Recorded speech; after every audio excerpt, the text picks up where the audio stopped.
राम राम आप सभी को। आज हम बनाएंगे लड्डू। ये लड्डू सिर दर्द को दूर करने में औषधि का काम करते हैं।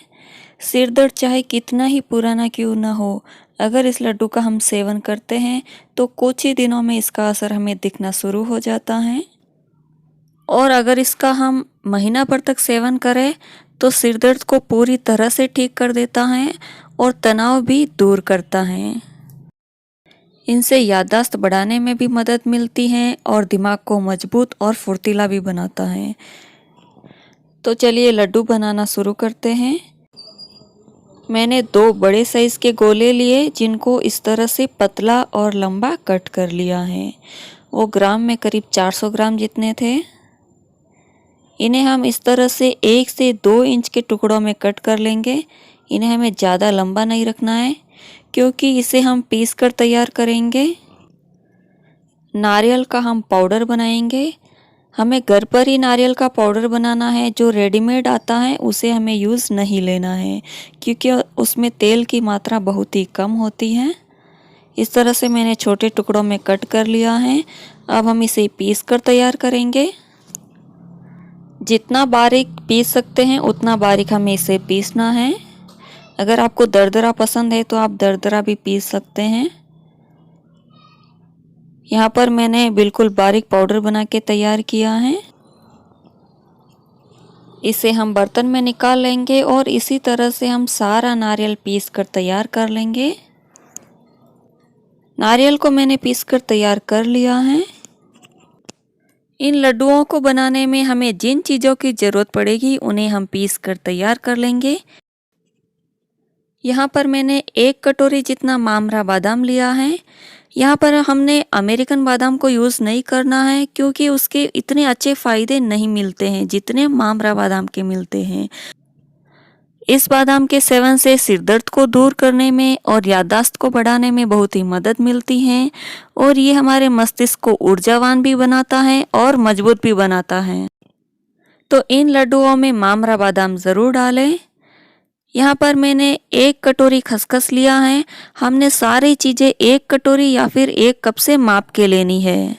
खसखस से तनाव को दूर करने में बहुत ही मदद मिलती है और ये हमारे मस्तिष्क का विकास भी बढ़ाता है। खसखस के सेवन से हमें अच्छी नींद आती है जिससे हमारे सर दर्द को ठीक करने में बहुत ही मदद मिलती है।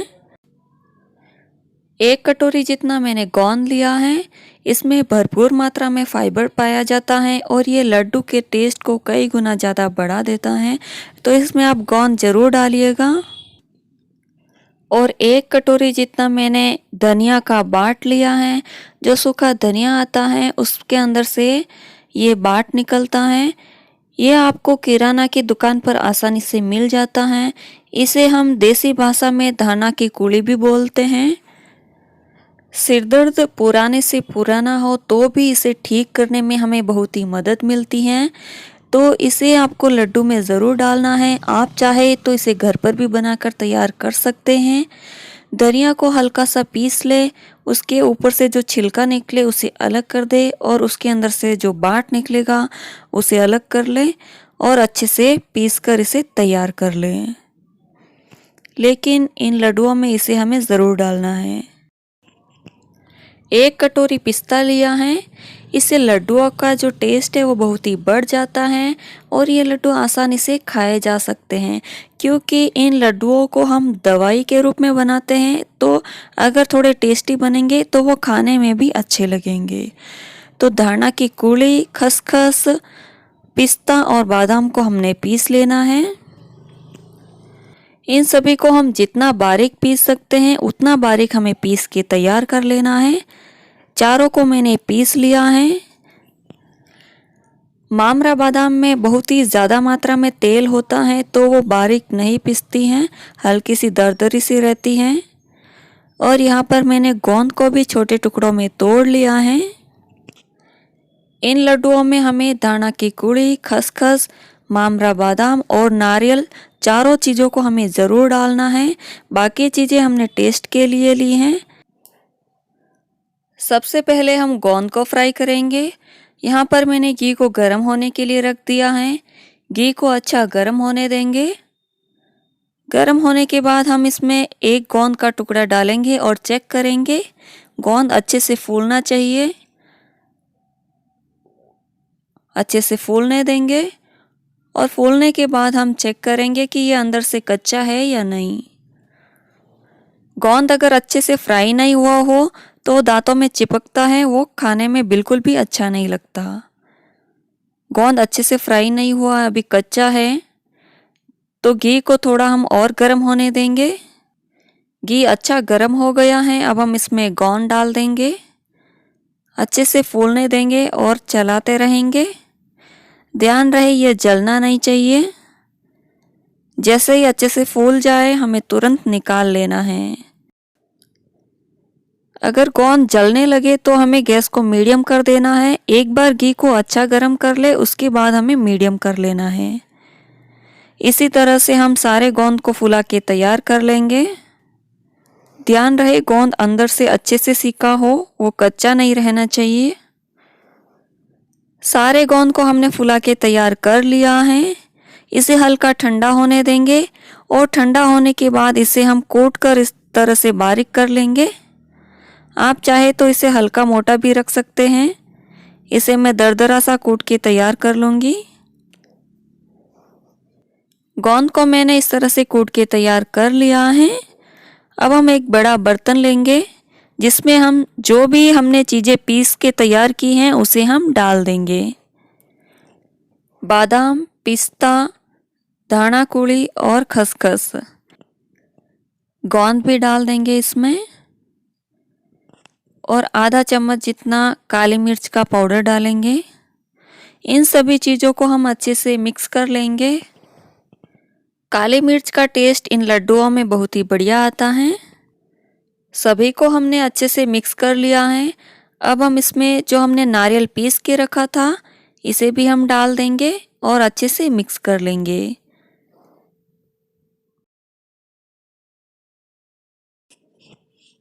सभी को हमने अच्छे से मिक्स कर लिया है। अब हम इसे साइड में रखते हैं और आगे की तैयारी करते हैं। घी को मैंने छान लिया था जिससे कचरा अलग हो गया है। अब हम उसी कढ़ाई में आटा सेक के तैयार करेंगे। यहाँ पर मैंने 2 कप गेहूं का आटा लिया है। इसी कप से मैंने सारी चीज़ें माप कर ली हैं। दाना कुड़ी, खसखस, पिस्ता, बादाम और गोंद सभी चीज़ें मैंने एक ही कप से माप कर ली हैं। घी थोड़ा कम लग रहा है तो मैं इसमें और डालूंगी। आप चाहे तो कम घी में भी आटा सेक सकते हैं। इसमें घी आप अपने पसंद के हिसाब से ज़्यादा कम भी डाल सकते हैं। अगर आपको घी कम पसंद है तो आप कम घी में आटा सेक के तैयार करें और ज़्यादा खाते हैं तो इस तरह से आप आटे को आसानी से चला सके उतना घी डालें। इसे लगातार चलाते रहें, तले में ये लगना नहीं चाहिए। आँच को हमें मीडियम रखना है और धीमा रखना है। इस तरह से लगातार चलाते हुए हम इसे सेकेंगे। आप चाहे तो बिना आटा के भी लड्डू बना सकते हैं, लेकिन अगर हम इसमें आटा सेक के डालेंगे तो लड्डू का जो टेस्ट है वो बहुत ही बढ़िया आता है, खाने में भी अच्छे लगते हैं, इसके अंदर बाइंडिंग भी अच्छी आती है। तो आप इसमें आटा ज़रूर डालिएगा। और अगर आप ऐसे ही खाना पसंद करते हैं तो इन सभी चीज़ों को जो हमने मिक्स की है उसमें गुड़ की चाशनी बनाकर डाल दें। आटा सेकने की ज़रूरत नहीं है। आटा अच्छे से सीख गया है। आप देख सकते हैं फ्रेंड्स, आटा जो है वो हल्का सा दानेदार सा हो गया और हल्का भी हो गया है। सीखने पर आटा फूल जाता है। अब हम गैस को बंद कर लेंगे। इसे हम जो हमने सारी चीज़ें मिक्स की थी इसमें डाल देंगे। इसे आप गरम गरम ही डालें, ठंडा नहीं होने दें, क्योंकि ये गरम गरम ही इसमें सारी चीज़ें अच्छे से मिक्स हो पाएगी। तो तुरंत इसे सभी चीज़ों के साथ अच्छे से मिक्स कर लें।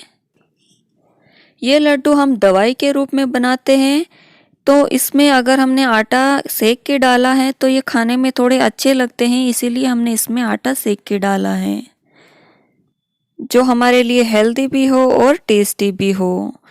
तो आटे को हमने इन सभी चीज़ों में अच्छे से मिक्स कर लिया है। अब हम गुड़ की चाशनी बनाकर तैयार करेंगे। उसी कढ़ाई में मैंने 2 बड़े चम्मच जितना घी डाला है और गर्म होने के लिए रख दिया है। 4 कप जितना गुड़ लिया है जिसे छोटे टुकड़ों में तोड़ लिया है। गैस को हम बिल्कुल धीमा रखेंगे और गुड़ को पिघलने देंगे। इस तरह से हम चलाते जाएंगे और गुड़ को तोड़ते जाएंगे। थोड़ी देर में गुड़ पिघलने लगता है। गैस को हमें बिल्कुल धीमा रखना है। अगर हमने ज़रा भी तेज़ रख दिया तो चाशनी जो है वो कड़क बन जाएगी और लड्डू भी कड़क बन के तैयार होंगे। इस तरह से हमें चम्मच को उल्टा दबाते हुए चलाना है जिससे जो भी डलिया होगी वो टूट जाएगी।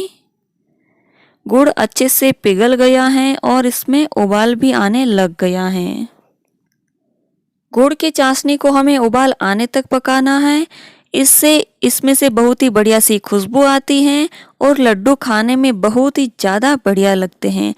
तो चाशनी में एक बार उबाल आ जाए उसके बाद हमने गैस को बंद कर देना है। जब गुड़ पकता है तो इसमें से बहुत ही बढ़िया खुशबू भी आने लगती है। अब हम इस चाशनी को तुरंत आटे में मिक्स कर लेंगे। ये काम हमें तुरंत करना है। चाशनी को बिल्कुल भी ठंडा नहीं होने देना है, नहीं तो सारी चीज़ें अच्छे से मिक्स नहीं हो पाएगी। जैसे जैसे हम इसे मिक्स करते जाएंगे ये गाढ़ा होता जाएगा और मिक्स करने में भी हमें थोड़ी ऐसे हाथों को जोर लगाना पड़ेगा। हम इस तरह की खुरपी ले लेंगे और इस तरह से कट करते हुए हम मिक्स करेंगे। इसे हाथों से बिल्कुल भी मिक्स ना करें क्योंकि ये बहुत ही गर्म रहता है। इसमें हम पिस्ता और बादाम की कतरन भी डाल देंगे जिससे लड्डू दिखने में अच्छे दिखेंगे। इसे भी हम इसमें मिक्स कर लेते हैं। सभी को हमने अच्छे से मिक्स कर लिया है। मिक्सचर जो है हल्का सा ठंडा भी हो गया है, जितना हम सहन कर सके उतना। अब हम इसके लड्डू बनाकर तैयार करेंगे। यहाँ सभी लड्डू मैं एक माप के बनाऊंगी, इसीलिए मैंने कप में डाल के माप के लिया है। इस तरह से हम हल्का सा दबाते हुए इसे बांध लेंगे और लड्डू की शेप में बना के तैयार कर लेंगे। लड्डू को बना के हमने तैयार कर लिया है फ्रेंड्स। इसी तरह से हम सारे लड्डू बना के तैयार कर लेंगे। इन लड्डुओं को हमें हर रोज़ एक लड्डू सुबह नाश्ता में खाना है, जिससे इसके लाभ जो हैं हमें ज़्यादा मिलते हैं और ये ज़्यादा गुणकारी भी होता है। अगर इसे हम भूखे पेट खाएंगे तो इसके हमें ज़्यादा फायदे मिलेंगे और इसका असर भी हमें जल्दी दिखना शुरू होगा। कम से कम हमें 1 महीना तक हर रोज़ सुबह एक लड्डू का सेवन करना है। चाहे कितना ही पुराना सिर दर्द क्यों ना हो, उसमें हमें फ़र्क ज़रूर दिखेगा और कुछ ही दिनों में दर्द बहुत ही कम होगा और धीरे धीरे ख़त्म भी हो जाएगा। आप इस रेसिपी को एक बार ज़रूर बनाइएगा और अगर पसंद आए तो इस वीडियो को ज़्यादा से ज़्यादा लाइक भी करें, शेयर करें और चैनल को भी सब्सक्राइब कर लें। धन्यवाद।